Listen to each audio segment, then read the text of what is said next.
Welcome to Murmurs of Time. Tonight, we take a slow, drifting journey through the thick mists of the 19th century, a time of iron railways and candlelight, of gas lamps flickering against rain-streaked windows, and of minds misunderstood, locked away in places that whispered more of despair than of healing.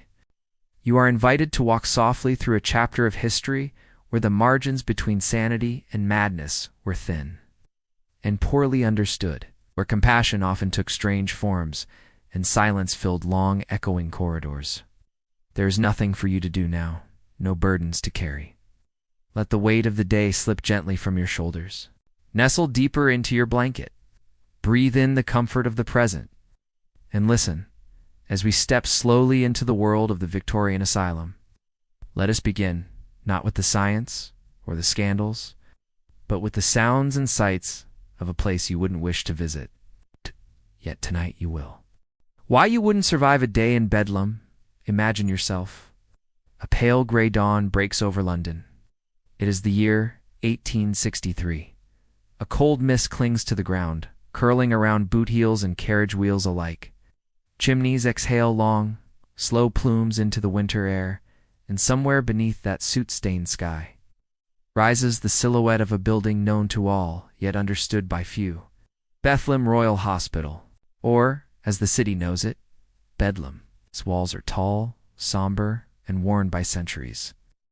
Ivy claws at the stonework, and its great iron gates creak as they open not for visitors, but for those brought here, by cart, by police. They frighten families with trembling hands and shame in their eyes. The asylum stands still, watching. Its windows are too narrow to climb through and too high to see out. Behind them lie men and women, forgotten by time, and too often by kindness. Morning routine in the asylum. Your day begins before the sun fully rises. There are no warm sheets to hold you here, no comfort in waking slowly. Sharp voice calls you to stand. If you don't move quickly enough, your bed rough straw inside a stained, ticking mattresses stripped. The linens are coarse, the air cold or still. And a nurse-a-fan, a man with no medical training, only authority, watches with an expression that neither welcomes nor warns. You shuffle, barefoot perhaps, to the washing station. But the water is not warm. It's a basin of icy liquid. Cold as the slate floor beneath your feet. The hydrotherapy practiced here is less gentle bath, more shock to the system, cold immersion. Some were even wrapped in wet sheets, bound tight like mummies, left shivering for hours. The idea was to still the mind by numbing the body, pause on restlessness, they thought. A kind of reset, but you feel no peace, only ache. Daily treatments and reality after washing, a day of routine begins. But in Bedlam, routine does not mean calm.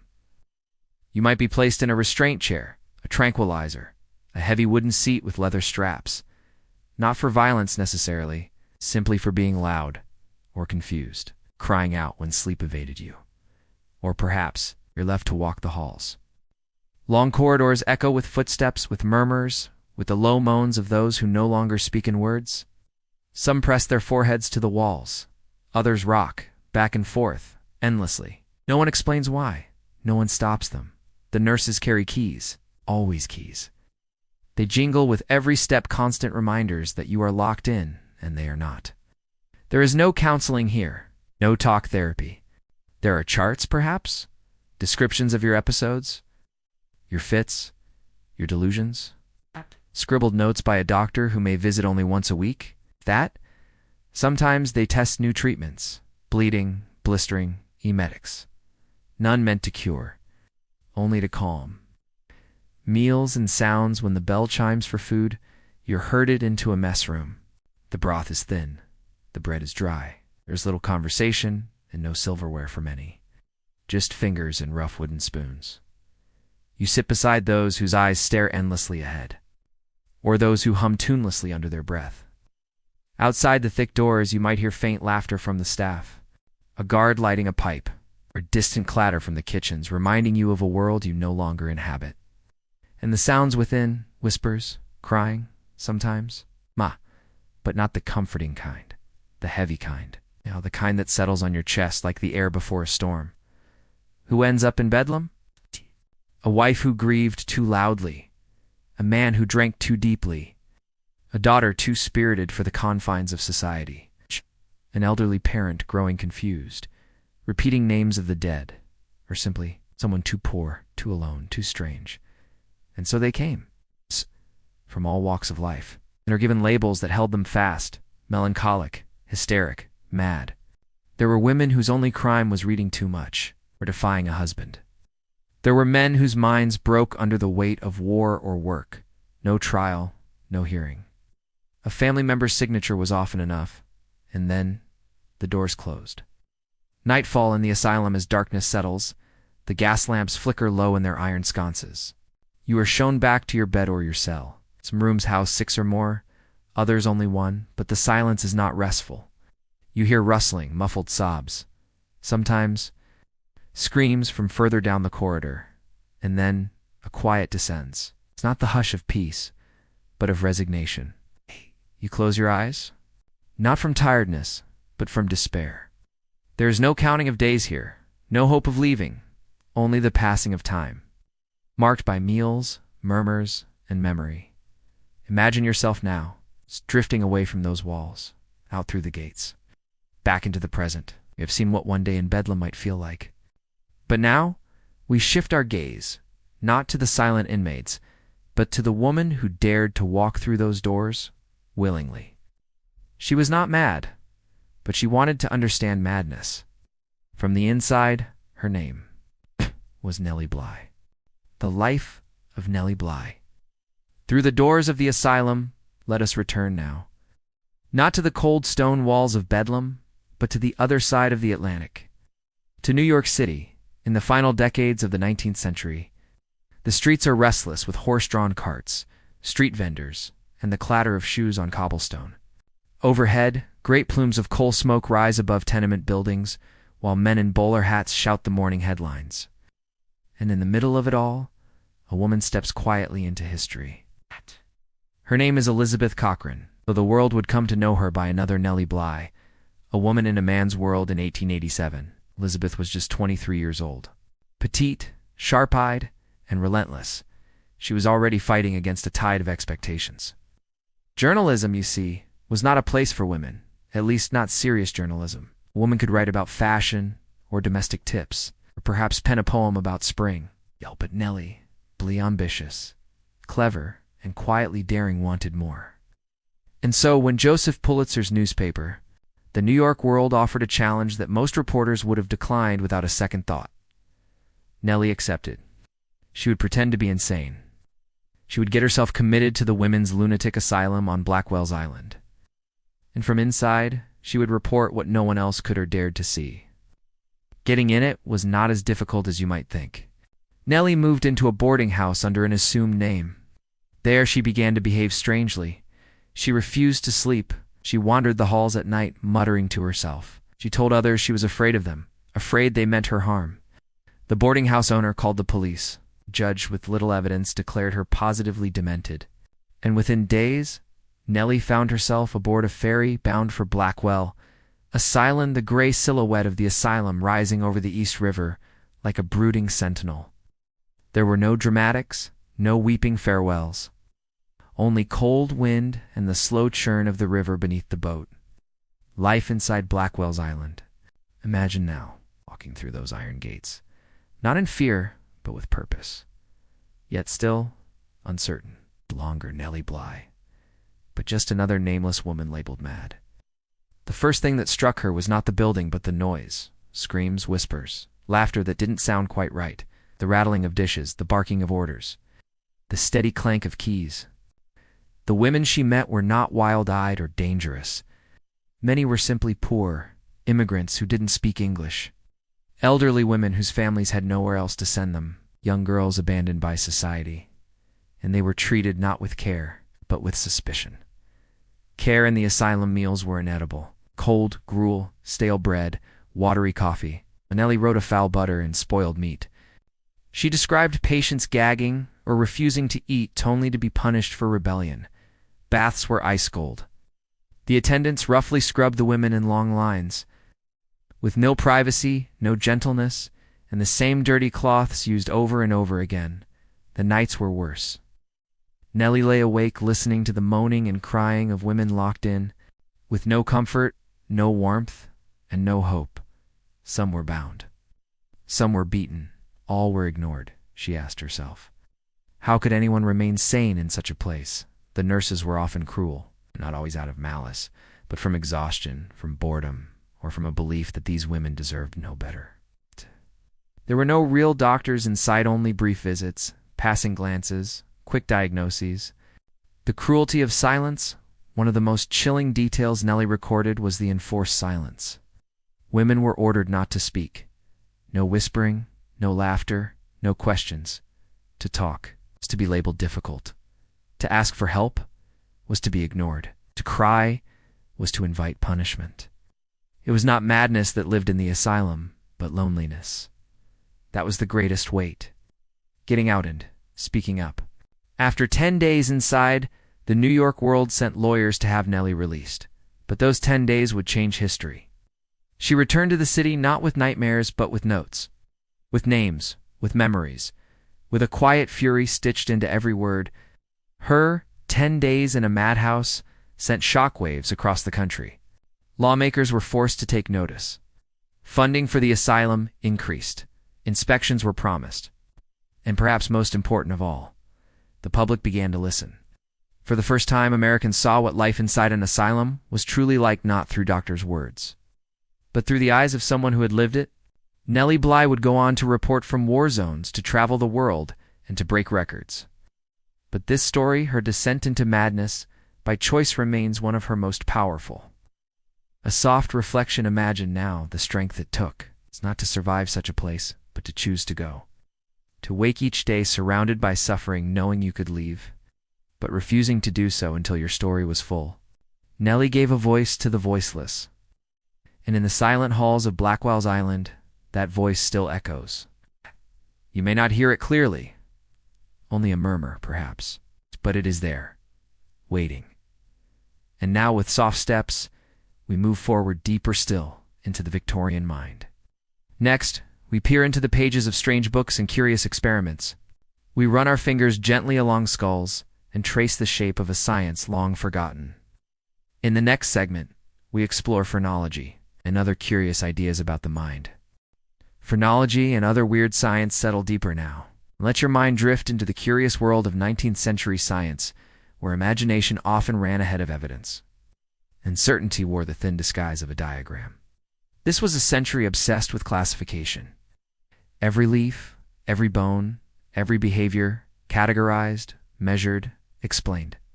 Or so they believed.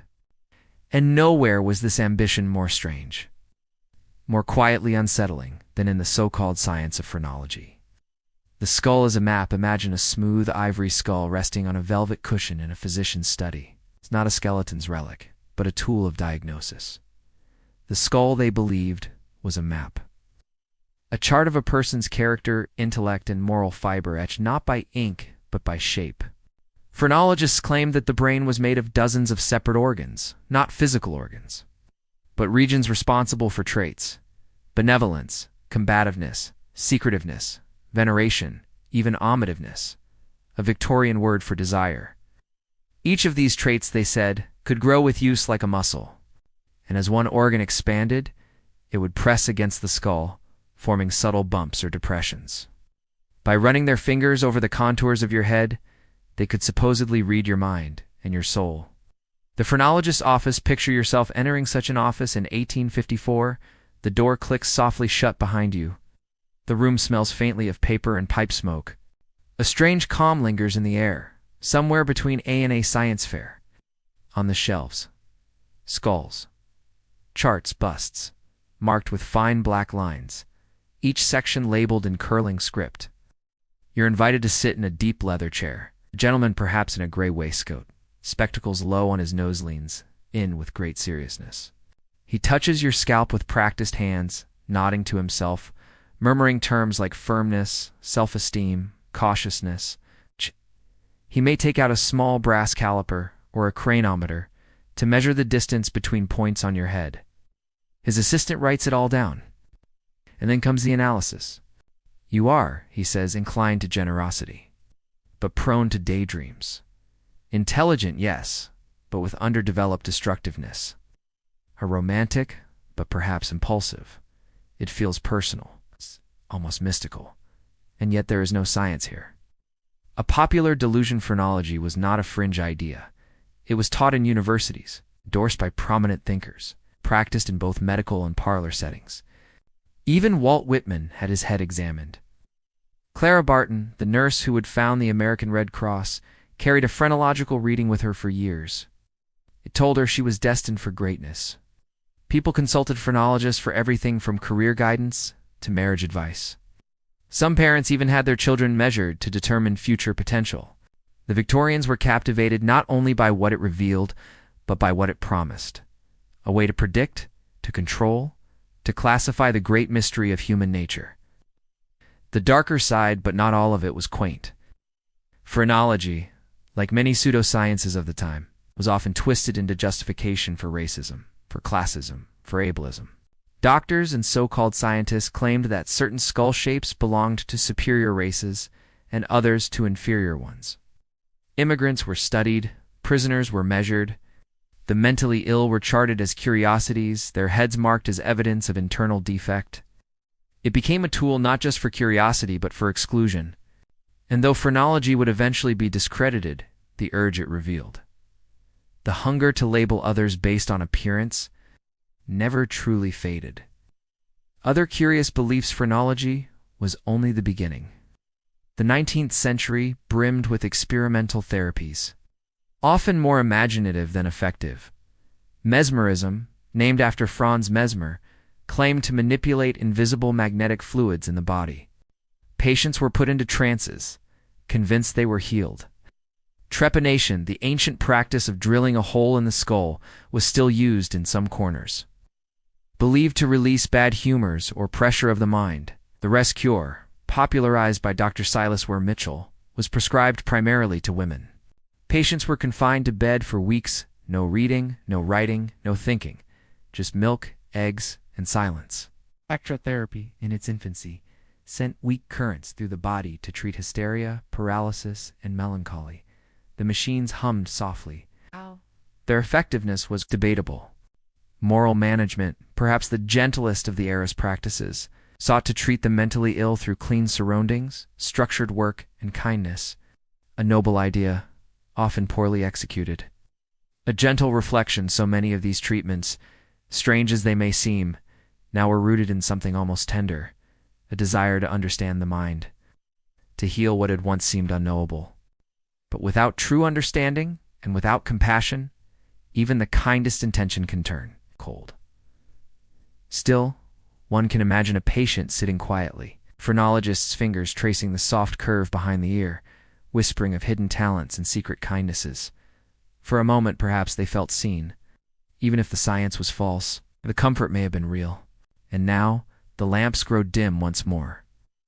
We've walked through the wards, sat quietly with Nellie Bly, and examined the odd tools of a bygone science. But in our final segment, we will rise above all this into the drawing rooms of London's elite, where conversations glittered like silverware, and the troubles of the poor were but shadows on the street. Let us take tea with the aristocracy. Tea with the aristocracy. The other side of 1890s London. Let your thoughts now drift upward from stone asylums and grim laboratories to another world entirely. Beyond the gaslit alleys and sooty chimneys, behind iron gates and carved wooden doors, lay a different rhythm of life. It was not marked by cries or charts, but by chimes of silver teaspoons against porcelain cups.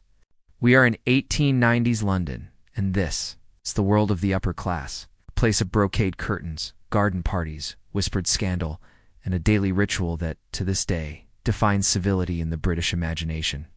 Afternoon tea. A house at rest. Imagine yourself walking up the wide gravel path to a townhouse in Belgravia. The windows are tall and curtained in soft, heavy damask. Ivy climbs with perfect restraint up whitewashed stone. Inside, polished mahogany reflects the gentle light of crystal chandeliers. The carpet underfoot muffles every sound. A maid answers the door with quiet efficiency, her starched apron pristine. It is precisely 4 o'clock, and the drawing room is prepared. The tea is laid out on a low table, delicate china. A silver pot kept warm under a quilted cozy, scones still warm, clotted cream in a tiny dish, small cucumber sandwiches, crusts trimmed, raspberry jam, lemon tartlets. The smell of bergamot drifts faintly from the teacups, and beyond it all, soft conversation, murmured gossip. This is not merely a refreshment. It is a ritual, as controlled and codified as any religious service. The ladies in their lives, the lady of the house reclines with the poise of someone well-trained in stillness. Her gown is cinched at the waist, so tight that a deep breath might undo the illusion of grace. Her corset shapes not only her figure, but her behavior. Posture is everything. She does not slouch. She sips. She smiles with quiet calculation. Her daughters sit nearby, hands folded, their gloved fingers still. They are young, polite, and listening far more than they speak. Their world is built on silence and performance, on embroidery and etiquette. Their future depends not on ambition, but on marriage. A good match, a better fortune. Titled name. Conversation and constraints here. Conversation is a dance of implication. No one speaks too loudly. No topic is addressed too directly. And yet, the drawing room pulses with unspoken tensions. Politics are only brushed upon, unless everyone in the room agrees. Religion is avoided entirely. Illness, too unpleasant. The asylum, unmentionable. But scandal, whispered delicately, is delicious. The Duke's daughter seen walking unchaperoned. Baron's son rumored to have gambling debts. The American heiress with too much money and not enough class. Evening balls are discussed what was worn, who danced with whom, who is conspicuously absent. All spoken through faint smiles as teaspoons click gently in their saucers. The men's world, the gentlemen, meanwhile, are not far off. In a darker room paneled in oak, they speak more freely. Port is poured. Cigars are lit. Topics range from Parliament to stocks, from the colonies to cricket scores. They speak of investments in railroads, of shipping concerns in India, of unrest in the East End, and sometimes, with a faint air of disapproval, of charity work their wives insist upon. The divide between their world and that of the working class, between drawing rooms and dungeons, asylums and attics is vast, rarely crossed. Servants in silence bellow stairs. Life is quite different. The house runs on invisible labor maids rising before dawn to sweep hearths and polish brass. Footmen in quiet formation behind chairs, cooks who prepare dainty meals they'll never taste. Their world is one of bells and routines, of uniforms and whispered complaints, of aching feet and strict rules. They are present in the room, and yet unseen. To be noticed is to have failed. The silver must gleam. The tray must be level. Cake must be hot. The house must hum along without a single misstep. And yet these servants know everything. They hear what is meant to be secret. They carry letters. They brush past whispered names and broken engagements. They live in the heart of the house, and yet remain in its shadow. A gentle reflection, it is tempting to think of the aristocracy as the winners of history. Dressed in lace, sipping Earl Grey, gliding across marble floors while others toiled and wept. But theirs was not a life without pressure. The corset of expectations tightened around more than the body. A scandal could ruin a season, a wrong word, a failed alliance, a lost fortune, and the elegant facade could crumble. This world, like the asylum, had its own rules, its own locked doors. Only the locks were gilded, and yet one can still picture it. A late afternoon sun warming the windows, girl at the piano playing a soft, hesitant melody, the clink of china.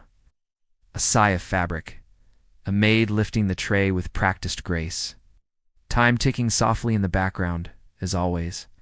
Drawing the curtains now, the sun has set behind the chimneys of London. The fire has died to glowing embers, the tea has cooled. The lace gloves are folded away, and you are left with the quiet. Tonight, you have wandered through vastly different worlds, all coexisting in a single century, often mere streets apart, from Bedlam's cold stone halls, to Nellie Bly's brave descent into the unknown, to the strange beliefs that shaped minds and skulls, to the whispered rituals of tea, silk, and silence. Each story, a thread in the tapestry of the past. And now we return softly to the present. The gaslights have dimmed. The corridors, both grand and grim, have grown silent. The echoes of teacups, the rustle of petticoats, the cries from behind locked doors, all now fade into the hush of memory. You have wandered gently through a century of paradoxes, a time when minds were misunderstood, and healing was often just controlled by another name, where the curious lines of a skull were thought to hold the truth of a person's soul, and where, in one part of the city, a woman trembled under wet sheets in a cold asylum, while, not far away, another reclined in velvet, discussing a duchess's misstep over a biscuit, both women constrained, one by iron bars, the other by social ones, both seen as fragile, and yet both stronger than they appeared. The 19th century offered many comforts and many cruelties, and while we now live in warmer rooms, with softer lights and gentler treatments, the echoes of that time still whisper beneath the surface. In the way we speak of mental health, in the stories we tell about class and propriety, in the tea we sip without always remembering why. Perhaps you feel the weight of those stories now, like a shawl across your shoulders. Perhaps they drift past you like fog on the Thames, fading with every breath. There is nothing left for you to do now. Let the sounds of the past dissolve quietly. Let the rhythms of history fade into the stillness around you, and let yourself rest, knowing that even in the strangest corners of history, there is calm to be found. The fire has gone out. The halls are empty. The carriage waits. And you are safe, warm, and very far from Bedlam. Until next time, gentle dreamer, Westwell. This has been Murmurs of Time. Thank you for listening.